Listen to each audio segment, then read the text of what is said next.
The next one on the list is education. Sometimes it's best to tell a story as a negative example. Let me tell you a story of what happens when you don't educate your population. In Eastern Europe, there are all these funny little Yiddish stories about the people of Chelm. That's a very important Yiddish name, Chelm. You go to the fourth corner of the earth and turn left, and you come to this little village called Chelm. And the people there are very foolish. They only have one wise man among them.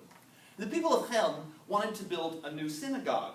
And the wise man of Chelm said, you're going to need good stones for the foundation, and the best stone is high on the mountain. So the men of Chelm went up on the mountain, and they worked very hard to pry stones out of the earth, and they lifted them onto their backs, and huge gangs of men labored as they brought the stones down the mountain and put them into place. And the wise man laughed at them, and he said, "You fools! You did not have to carry stone down the mountain. You could simply roll it." And so the men lifted the stones and carried them up to the top of the mountain and then rolled them down properly as they should. Another time, after the synagogue was built, the people of Chelm were rising very early to go to morning prayer. Now, if you're familiar with the Jewish tradition, you cannot have a full service unless you have what's called a minyan. Suffice it to say, that's a Jewish quorum for the synagogue. You have to have at least 10 active members of the synagogue to have a complete service. So there was one man in the village of Chelm who went around early every morning and would knock on doors and make sure that men were up and dressed and ready to go to synagogue so they could always have a full service. They would have their minyan, their quorum.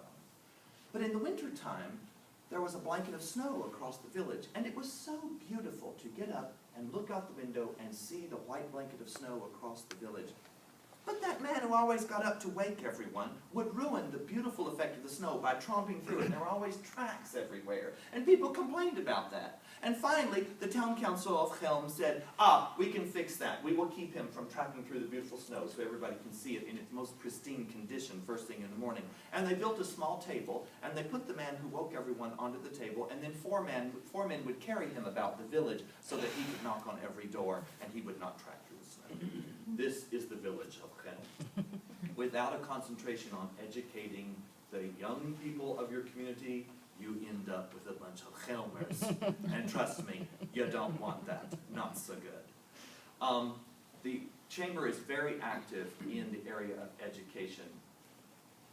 It's been a number of years ago now. Summerville Elementary School had kind of a big makeover, which was providential. Our beloved principal of Summerville Elementary School, Dr. Gene Sires, retired and then very quickly passed away right after his retirement.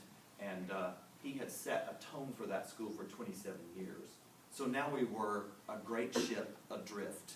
And the new principal partnered with the Chamber of Commerce to develop a Leadership in Me school. And Rita can tell you lots and lots about that. But the Leadership in Me program takes the 7 habits of effectual people and applies it to the world of education, particularly for young children. It is a win-win situation.